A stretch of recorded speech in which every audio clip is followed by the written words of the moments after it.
केशवं रामनारायणं अच्युतं केशवं रामनारायणं कृष्णदामोदरं वासुदेवं हरे कृष्णदामोदरं वासुदेवं हरे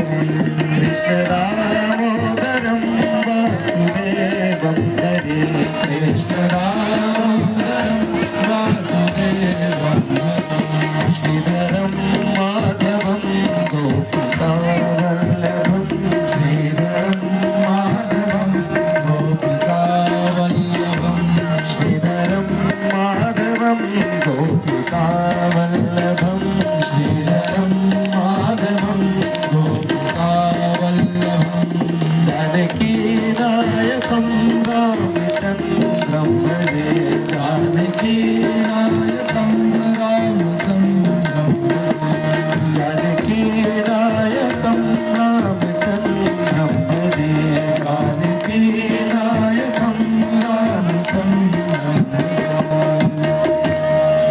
गोविन्द बोलो हरि गोविन्द